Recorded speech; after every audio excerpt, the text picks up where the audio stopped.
Dominique Versini, bonjour. Bonjour. Vous êtes en charge des droits de l'enfant et de la protection de l'enfance, adjointe à la maire de Paris, Anne Hidalgo. On va parler de l'aide sociale à l'enfance, de la lutte contre la précarité, de l'accueil des réfugiés.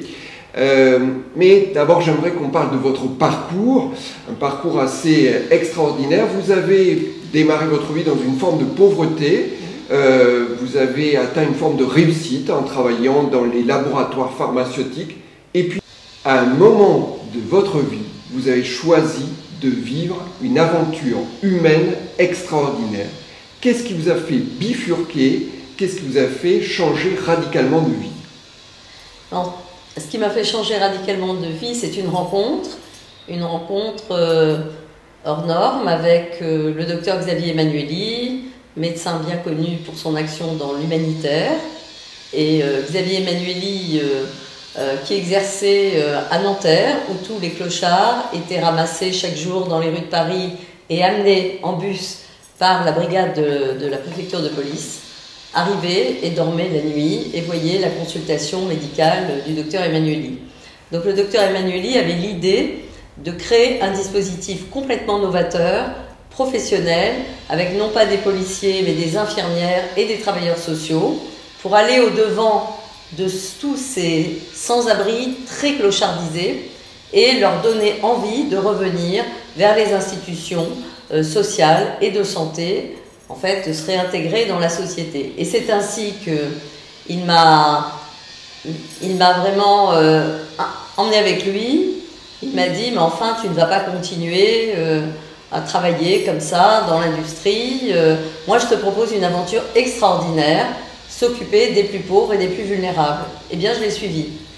Et c'est l'époque où, en fait, cette action a été fortement soutenue par Jacques Chirac. Oui. Vous racontez dans votre livre, dont on va parler, un certain nombre de maraudes que vous avez faites avec lui, et puis avec d'autres personnages politiques qui étaient un petit peu plus réticents à l'exercice. Comment avez-vous vécu cette période où l'alignement politique, en tout cas avec Jacques Chirac, était favorable? Donc c'était il y a 30 ans, en 1993. Effectivement, Xavier Emmanuelli avait conçu ce projet, on l'avait travaillé ensemble, et le maire de Paris, puisque c'était quand même dans Paris qu'il y avait le maximum de personnes à la rue, et ça continue, a tout de suite été d'accord. Il y a vu à la fois le côté humaniste de l'action et puis aussi l'intérêt politique.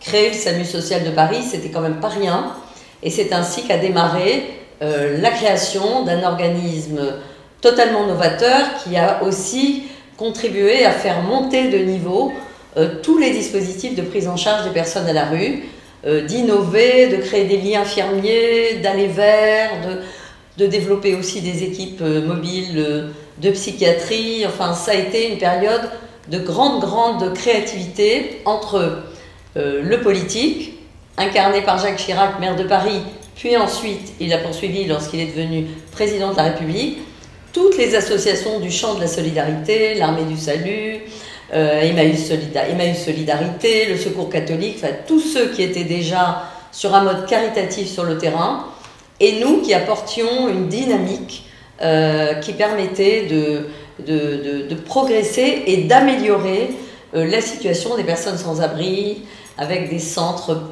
humanisés, avec voilà, un accueil professionnel. Alors c'est effectivement, finalement, à vous écouter, je me rends compte qu'aujourd'hui on parle beaucoup d'aller vers, c'était un des premiers exercices d'aller vers, oui. Puisque on n'est plus dans une logique de guichet où les gens viennent, c'est les organismes qui vont auprès des personnes.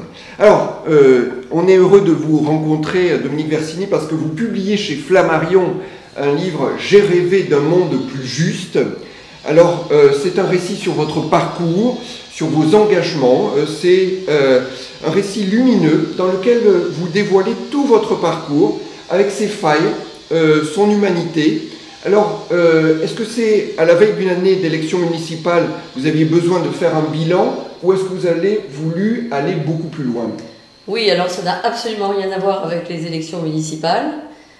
C'est plutôt un besoin que j'ai ressenti après de nombreuses années d'action sur le terrain, sur différents terrains, et aussi à la tête d'institutions et au gouvernement à un moment donné, et maintenant à la ville de Paris, une grande collectivité.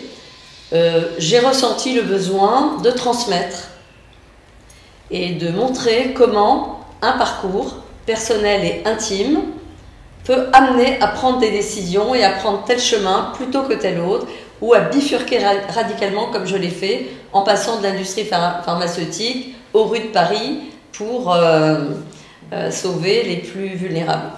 Alors dans votre témoignage, c'est au début, il y a un passage très fort, c'est dans votre jeunesse, qui fait penser un petit peu à Albert Camus à propos de la pauvreté.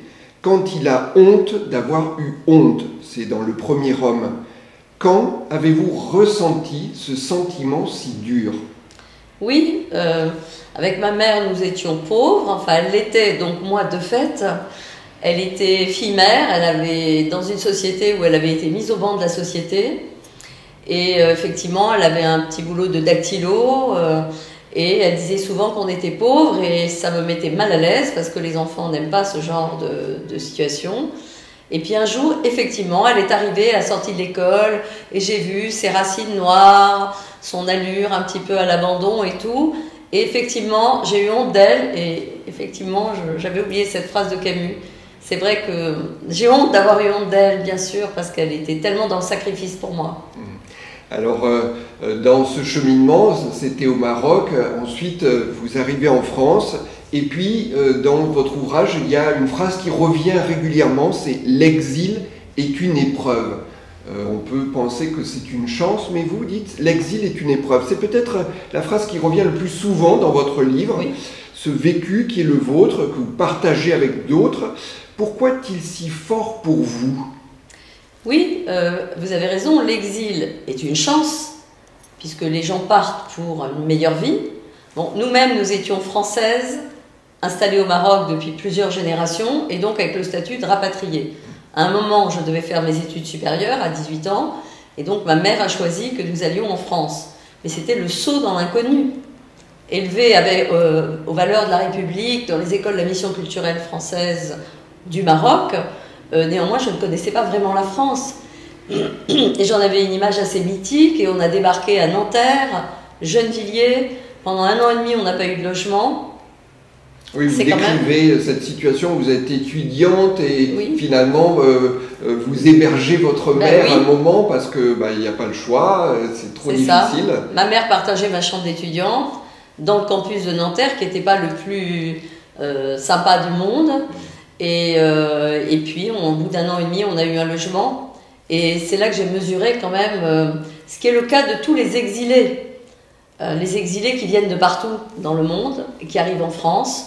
Un logement, c'est vraiment un lieu qui vous ancre. Dans votre logement, vous êtes chez vous, vous êtes protégé.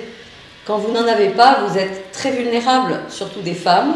Alors, il y avait cette petite chambre d'étudiante, mais au bout d'1 an et demi, il y a eu ce HLM à Gennevilliers.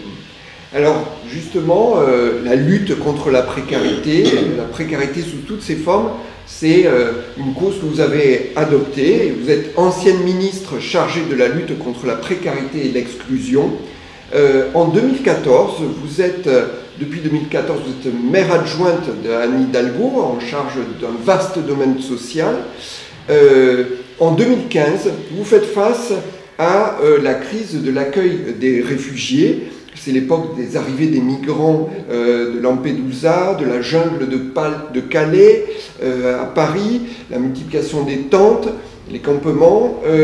Comment gérez-vous cet afflux ? Écoutez, dans un premier temps, on était un peu tous sidérés, puisque Paris était envahi d'immenses campements. Alors moi, j'en avais déjà vu quand j'avais été à Sangatte et tout, mais enfin, à Paris, c'est quand même autre chose. Dans les rues de Paris, du 18e, du 13e, enfin c'était très impressionnant. Ce sont les tentes que l'on voit. Des petites tentes, oui, avec des bouilles jeunes. On n'était pas sur des clochards. Là, on était sur des bouilles de gens très jeunes, très souriants, qui regardaient vers l'avenir. Et d'ailleurs, les premiers réfugiés qui sont arrivés, et la plupart, n'avaient pas comme objectif de rester en France, puisqu'ils étaient pour la plupart anglophones. Pardon. Leur objectif, c'était l'Angleterre qui ne les attendait pas. Et d'ailleurs, la France protégeait la frontière britannique du fait des accords de Sangatte. Voilà, donc... Alors, une fois qu'on a... je suis allée en Allemagne, parce que je voulais comprendre comment on allait faire. Donc je suis allée en Allemagne, parce qu'en Allemagne, ils avaient accueilli quand même 1 million de personnes. Ça n'a rien à voir avec ce qui est arrivé en France. Et personne n'a été dans les rues, il n'y a jamais eu de campement. Je me suis dit, mais comment font ces gens? Et je suis allée là-bas et j'ai vu l'organisation, la rigueur, c'est extraordinaire. Et donc je suis revenue et j'ai proposé à Anne Hidalgo d'ouvrir un centre de premier accueil humanitaire dans Paris pour servir de premier accueil et non pas de multiplier les campements de rue. Alors c'est un sujet qui a une dimension nationale, parce que évidemment, vu la taille de Paris, etc., comment se passe la relation avec l'État sur un sujet comme ça? Au début, l'État était très réticent. Alors on était à l'époque, c'était la présidence Hollande, donc une majorité avec laquelle on était parfaitement en accord. Mais là, on voit bien que gouverner un pays et gouverner une ville, c'est pas du tout pareil. Effectivement, ils étaient très réticents, parce qu'ils avaient à gérer Sangatte déjà, qui était loin d'être quelque chose de facile. Mais Anne Hidalgo, avec son histoire de petite fille de républicain espagnol, moi-même étant allée, arrivant du Maroc, étant allée en Allemagne, ayant vu qu'on pouvait faire mieux, a dit on va le faire, avec ou sans l'État. Alors, et c'est là où vous mettez en place le pacte parisien de lutte contre la grande exclusion, en 2015 notamment. La grande question, c'est justement celle de l'hébergement. J'imagine qu'il n'y avait pas des logements disponibles comme ça d'un claquement de doigts. Comment avez-vous fait de manière très pratique? Déjà, il y avait un grand partenariat à cette époque entre l'État et la ville, grande collectivité, et Paris a mis en place a mis à disposition des associations qui hébergeaient les personnes, une quarantaine de bâtiments de la ville, en attente d'un projet de construction de logements sociaux. Comme ça prend toujours environ 2 ans, on sait qu'on a cette marge, et lorsque c'est fini, on en trouve un autre, etc. Et l'État finançait donc les associations dans leur accueil quotidien, hébergement, alimentation, accueil social, etc. Donc c'était une période assez bénie, où on a vraiment travaillé main dans la main, et on a fait vraiment un sacré boulot. Alors, dans les endroits symboliques de ce moment-là, il y a Porte de la Chapelle, avec ces tentes, etc. Et je crois que, en tout cas dans votre livre, vous avez proposé à Emmanuel Macron de venir voir, Porte de la Chapelle, ce qui s'y passait. Est-ce que vous avez eu une réponse? Mais non, malheureusement, parce que je suis sûre que s'il était venu, il aurait pris des décisions qui auraient été plus dans le sens de l'accueil des personnes, parce que nous, ce qui s'est passé à ce moment-là, c'est que on nous a demandé de mettre fin à ce campement humanitaire, enfin à ce centre d'accueil humanitaire, en disant vous favorisez l'appel d'air. Mais l'appel d'air, c'est une théorie qui n'a pas de base. Enfin, les gens, ils étaient là, ils étaient dans les rues, il y avait des femmes enceintes, il y avait des enfants, il y avait des gens qui avaient le statut de réfugiés politiques, et ils étaient dans un endroit indigne, Porte de la Chapelle, sur la colline du Crac, comme on l'appelle maintenant, et c'était des conditions indignes, et donc c'est dommage, parce que je crois que quand on voit les choses, par exemple Jacques Chirac, lui, il était venu sur le terrain, il a tout de suite vu, il a tout de suite compris, il a pris des décisions. Alors justement, pour essayer de faire prendre conscience aux personnes, vous allez mettre en place en 2018 la nuit de la solidarité. C'est une idée que vous ramenez de New York. Oui. Expliquez-nous un peu le concept. J'étais partie à New York marauder avec les équipes de la municipalité. J'avais trouvé ça génial et ils m'ont expliqué qu'une fois par an, ils sillonnent avec des bénévoles, des volontaires et des professionnels toutes les rues de New York, c'est pas rien, c'est immense, et qu'à la fin d'une nuit, ils savent combien il y a de personnes qui restent dans les rues. Et donc je suis revenue à Paris enthousiasmée, j'en ai parlé à Anne Hidalgo qui a dit « Banco, on va le faire ». Donc on l'a fait 3 mois plus tard. Et alors l'État était très réticent parce qu'il pensait que c'était un coup politique pour montrer, mais de toute façon les gens étaient là. Et en fait, ça a montré qu'effectivement, la première nuit de la solidarité, il y avait 2500 bénévoles répartis et qui ont sillonné tous les trottoirs de la capitale, y compris les bois, les gares, les urgences des hôpitaux, et qui avait environ 3500 personnes qui dormaient dans la rue, faute de place. Donc ça a permis de dire, ben voilà, le nombre de places qu'il reste. Donc à ce moment-là, on a dit à l'État, écoutez, nous on en ouvre 1500, est-ce que vous pouvez en ouvrir 1500? On l'a fait. Alors, j'ai consulté le site internet, puisque cette mythe de la solidarité, c'est quelque chose qui est vivant, qui est toujours actif. Tous les ans. En janvier dernier, 3507 personnes sont sans solution d'hébergement. Elles ont été décomptées. Alors, aujourd'hui, comment faites-vous quand il y a ce chiffre qui est toujours là?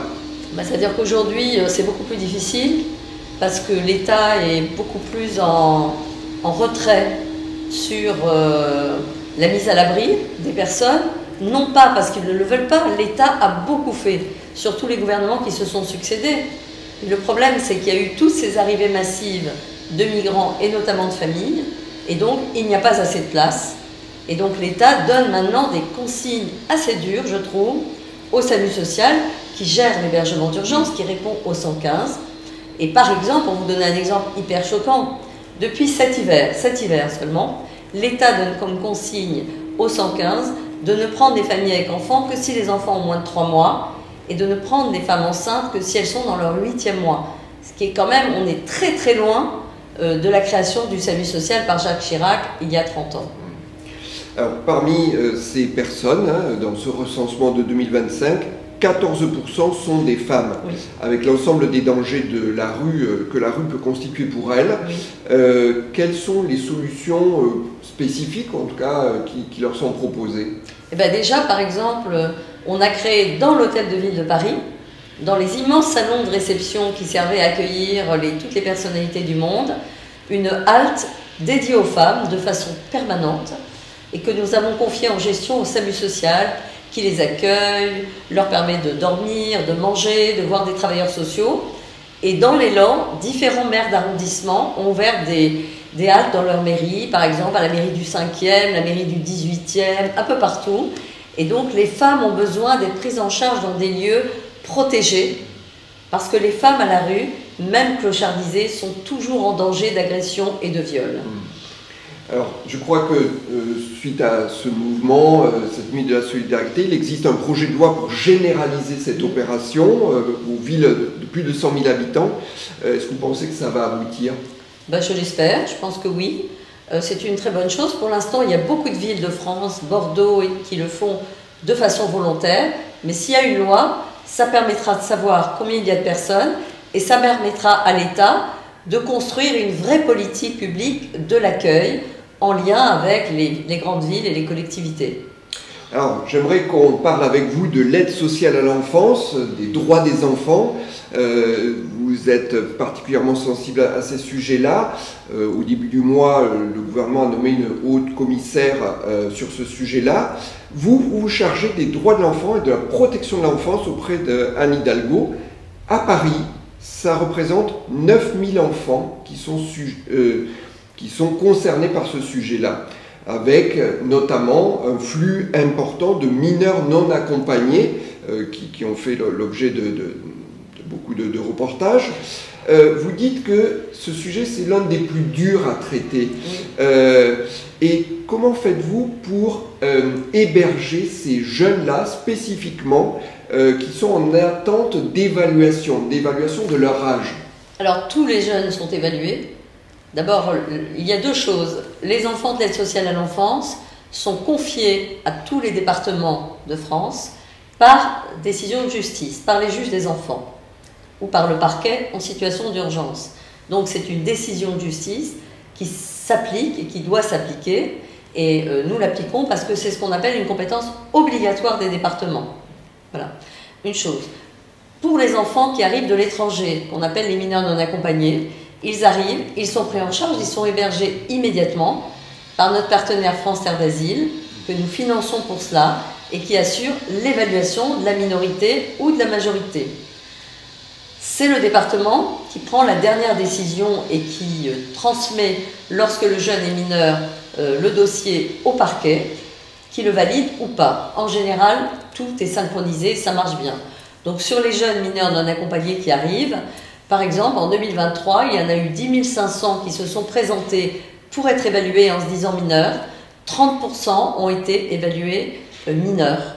Les autres sont des jeunes majeurs et qui peuvent faire un recours devant le juge des enfants. Alors justement, cette évaluation, en quoi c'est fondamental? C'est-à-dire le fait de savoir si on est mineur ou pas? Mais parce que l'aide sociale à l'enfance, c'est la prise en charge des enfants mineurs en danger. Le critère, c'est le danger d'un enfant. Et on est enfant jusqu'à 18 ans. Et on va dire, une fois qu'on est pris en charge, qu'est-ce qu'on a? Alors une fois qu'on est pris en charge, qu'il soit mineur non accompagné ou qu'il soit enfant de famille parisienne dont l'enfant est placé pour cause de maltraitance dans la famille, à ce moment-là, ils sont pris en charge par l'aide sociale à l'enfance et tous nos partenaires de la protection de l'enfance. Donc c'est le département qui finance. Par exemple, à Paris, c'est un budget de 380 millions d'euros hors salaire. Donc c'est 480 millions d'euros, très gros budget. C'est pareil dans tous les départements de France. Et pour cela, les enfants sont placés dans des foyers d'aide sociale à l'enfance ou pour les plus jeunes, dans des familles d'accueil qui les prennent en charge, qui les éduquent, le tout avec des référents d'aide sociale à l'enfance. Et nous assurons leur prise en charge jusqu'à leurs 21 ans et plus en fonction de leur projet. Alors, du point de vue de la procédure, avec la loi Taquet de 2022, il est devenu obligatoire de passer par la préfecture pour les jeunes mineurs non accompagnés pour être inscrits dans un fichier biométrique. Vous regrettez ce changement de procédure? Ah oui, je le regrette tout à fait, comme ancienne défenseur des enfants. D'ailleurs, c'était aussi une très grande critique de Jacques Toubon lorsqu'il était défenseur des droits et de Claire Hédon, l'actuel défenseur des droits, parce que ça amène les départements à passer, à orienter des jeunes vers une procédure qui relève de la lutte contre l'immigration irrégulière. Or, nous, notre rôle, c'est de protéger les enfants en danger. On n'est pas là pour savoir s'ils sont français ou étrangers. Donc, effectivement, je pense que ce n'est pas une bonne chose, parce que c'est mettre les jeunes dans un fichier biométrique. Bon, c'est un peu compliqué et technique, mais ce qui est sûr, c'est qu'il reste quand même une porte de sortie. C'est que si nous devons leur expliquer qu'ils doivent s'y présenter, tous les départements de France, les jeunes peuvent toujours refuser. Donc leur liberté est quand même garantie. D'accord. Alors, quand vous avez pris ces fonctions à la mairie de Paris, un certain nombre de jeunes étaient pris en charge à l'hôtel. C'était les cas les plus difficiles à caser, semble-t-il. Qu'avez-vous fait pour éviter cette situation? Eh bien, j'ai donné des instructions à l'administration de la ville en demandant que l'on mette fin à la prise en charge à l'hôtel, parce qu'on ne met pas un enfant mineur à l'hôtel tout seul.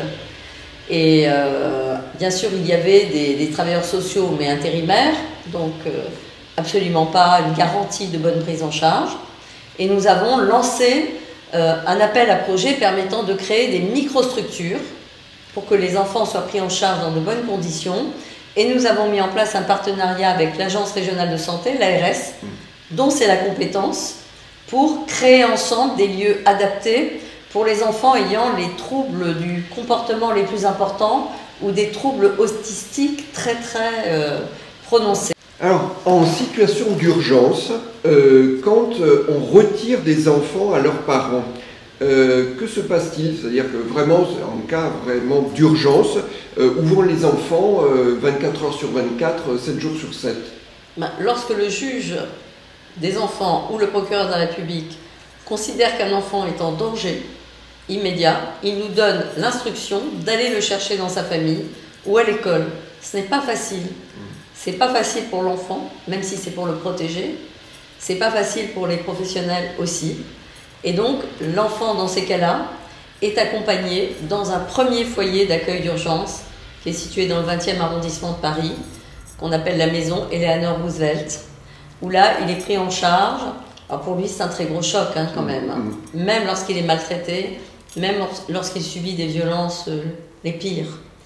Parce que ça le coupe de son école, ça le coupe de sa famille, ça le coupe de ses frères et sœurs.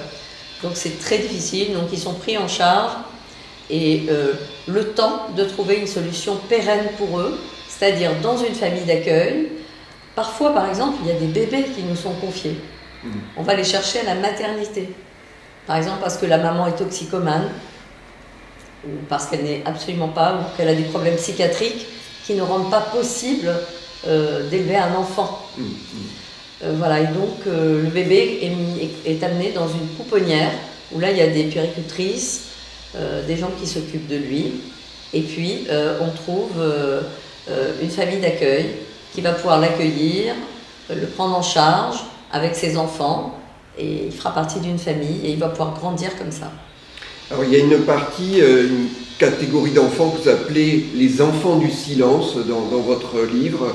C'est peut-être la partie la plus dure de votre ouvrage, celle où on prend conscience des sévices que subissent les enfants. Qu'est-ce qu'on peut faire face à de tels phénomènes? Mais déjà, effectivement, c'est un peu une découverte des années récentes en fait, ces violences subies par les enfants, parce que ça a été dit par des personnes devenues adultes qui en ont été victimes enfants, que ce soit des violences physiques, psychologiques ou sexuelles, le tout allant bien ensemble, enfin, c'est un continuum de violences. Et puis aussi, par exemple, on a eu le rapport Sauvé sur les violences dans l'église, enfin bon, c'est sorti de tous les côtés. Donc finalement, on s'est aperçu qu'un enfant sur 10 est susceptible ou subit des violences, que ce soit dans sa famille, qui est le premier lieu des violences, et que ce soit dans tous les lieux un peu fermés, comme un internat, comme les clubs de sport, etc. Toute la société a été touchée. Et ça, c'est l'héritage, en fait, du temps de l'Antiquité, où le pater familias avait droit de vie et de mort sur sa femme et sur ses enfants. Et on est quand même cette société des siècles après qui a hérité de ça. Donc qu'est-ce qu'on peut faire? Il y a des pays qui l'ont fait, par exemple la Suède.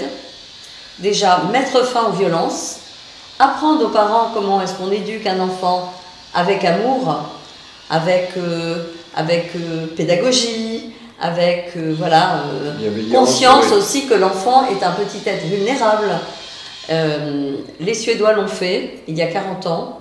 Ils ont mis en place des grandes campagnes de communication et ils ont mis en place, après la naissance des enfants, un service public où les parents, pendant tout ce temps-là, peuvent venir parler avec d'autres parents et des puéricultrices, des éducatrices, etc. pour comprendre qu'est-ce que c'est qu'éduquer un enfant et comment on assoit son autorité qui est nécessaire sans utiliser la violence. Le résultat, il est là.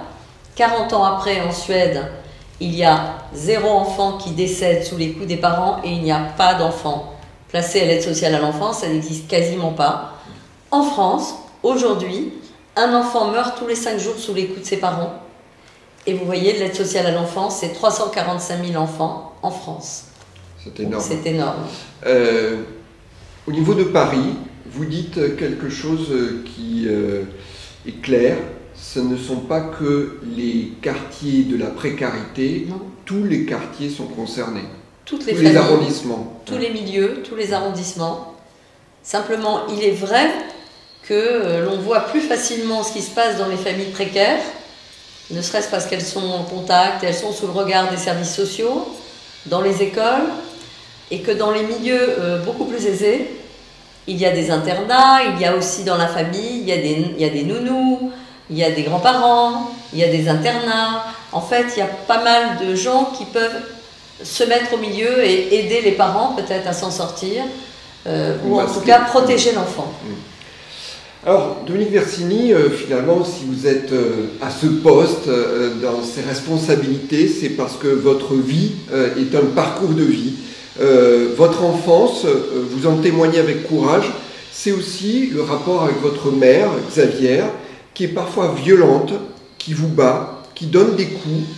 Comment fait-on pour pardonner, pour aimer? Bon, l'amour, il a toujours été là, mais l'amour et le pardon, ce sont deux choses encore différentes. C'est vrai que ma mère était issue d'une génération où quand même les violences éducatives étaient monnaie courante. Aujourd'hui, on n'en parle plus, il y en a moins. Et elle était issue aussi d'une tradition corse où la violence était très présente, des hommes sur les femmes et aussi sur les enfants. Donc elle était héritière de ça. Je pense qu'elle a fait moins que ce qu'elle a subi elle-même, mais néanmoins c'était trop. Et c'est vrai que la violence, c'est quelque chose qui peut porter atteinte à l'amour que l'on porte à quelqu'un, que ce soit un mari ou que ce soit un parent. Et donc effectivement, je pense que c'était une faute de sa part, mais qu'elle ne maîtrisait pas, parce qu'elle était prise dans des phénomènes voilà, d'un héritage comme ça violent. Mais à la fin, et d'ailleurs le livre m'y a aidé, c'est le livre qui m'a amené à faire une conclusion indulgente. J'ai eu de l'indulgence pour cette femme qui a été victime de violence, mise au banc de la société, juste parce qu'elle était fille-mère, alors qu'aujourd'hui c'est monnaie courante. D'abord on dit plus fille-mère, on dit maman solo, c'est plus sympathique. Et on est content quand nos enfants ont des enfants avec ou sans conjoint. Qui a vécu vraiment dans la pauvreté, dans la précarité, qui toute sa vie n'a voulu que ma réussite. Et donc, voilà, j'ai pensé qu'il était temps de pardonner et de me dire que ma foi c'est ça. Et que d'ailleurs, le dernier chapitre, je l'ai appelé « Le temps de l'amour est revenu ». Pour montrer que voilà, le temps de l'amour avec elle, et puis le temps de l'amour en général, c'est très important.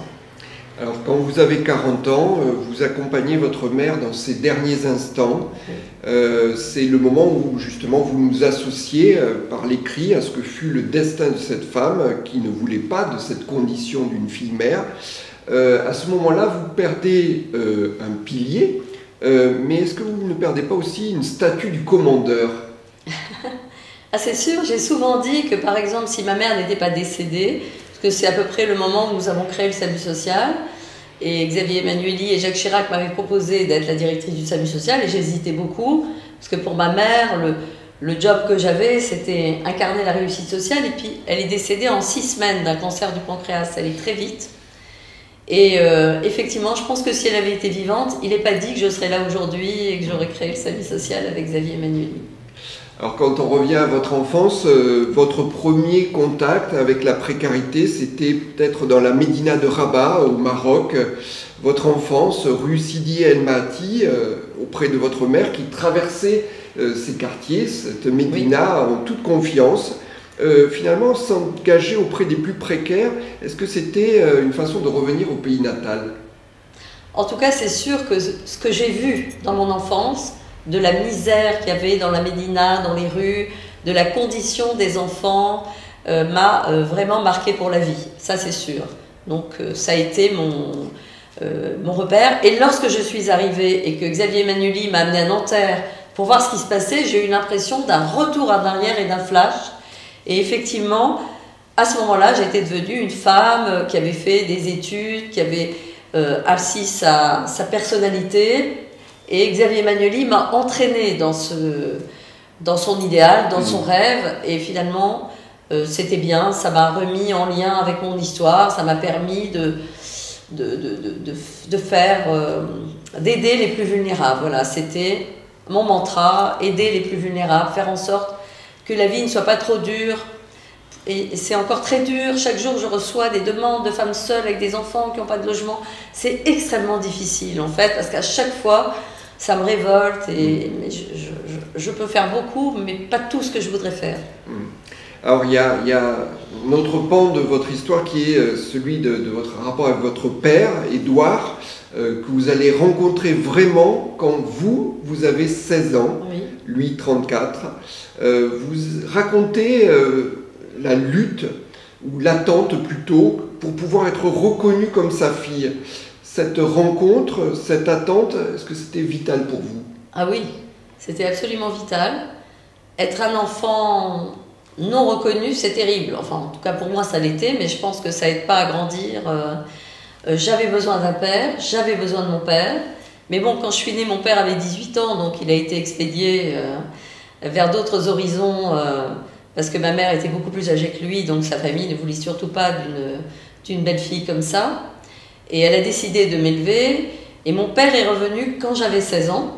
J'ai pu le voir pour la première fois, c'était un choc énorme, mais il a fallu encore beaucoup de temps, encore presque 20 ans, même 30 ans, pour qu'il me reconnaisse, 15 jours avant la fin du délai de prescription qui n'aurait pas permis de faire cette reconnaissance. Oui, vous racontez ce jugement en septembre 2002 oui. Au tribunal de grande instance qui est un moment Oui. très très fort pour vous. Ça a été un moment très fort, puisqu'à ce moment-là, le président du tribunal a dit « Nous allons faire en sorte que la justice répare ce que la vie n'a pas pu faire jusqu'à présent ». Et c'est vrai, pour moi, c'est une réparation. Et j'ai été heureuse de connaître mon père. Et à ce moment-là, il est devenu vraiment mon père dans mon cœur. Et aussi, j'ai découvert des demi-sœurs que j'ai aimées et que j'aime, qui sont dans ma vie. Et à ce moment-là, voilà, la vie a pu reprendre son cours. Alors, il y a quelque chose qui revient aussi dans votre parcours comme un soutien quand les doutes ou la violence sont trop forts. C'est votre foi catholique. Quelle place a-t-elle dans votre vie? Mais en tout cas, dans mon enfance, j'ai eu la chance d'être élevée par les frères franciscains. Il y avait une communauté franciscaine très importante au Maroc qui était là auprès des plus pauvres, auprès des plus démunis. Et eux, ils ne jugeaient pas ma mère, qui était fille-mère, et ils faisaient tout pour l'aider et pour m'aider moi, l'enfant. Et donc ils m'ont donné de l'amour, ils m'ont donné de la bienveillance et aussi une image paternelle positive. Et donc je leur en suis très reconnaissante. Et donc du coup, grâce à eux, j'ai jamais perdu l'espoir, l'espérance et la foi, un peu la foi du charbonnier. Et voilà, de croire qu'il y a quelque chose peut-être, on ne le sait pas, mais j'espère quelque chose qui permettra qu'on retrouve tous ceux qu'on a aimés. Alors Dominique Versini, on a une tradition dans ces entretiens, pour terminer, c'est une question. Si là, maintenant, vous aviez à prendre un café avec la jeune Dominique que vous étiez à 18 ans, les yeux dans les yeux, sur le plan de la vocation et de la vie qui va avec, que lui diriez-vous? Eh bien, je lui dirais qu'il faut aller au-devant de ses rêves et de ses idéaux, qu'il ne faut pas hésiter dans la vie à faire des choix. Et ça, je le dis à tous les jeunes collaborateurs qui travaillent avec moi. N'oubliez pas vos rêves, allez-y, laissez-vous guider, c'est extrêmement important. Moi, j'ai eu des puissants leviers d'une histoire puissante, mais ce n'est pas le cas de tout le monde. Et donc, je pense qu'il faut aller au-devant de ses rêves, réaliser ses idéaux autant que possible, ne jamais perdre ses valeurs et résister autant que possible à tous les courants pernicieux et négatifs qui veulent entraîner le monde actuellement. Moi, je suis définitivement pour un monde de paix et d'amour. Dominique Versini, merci. Merci.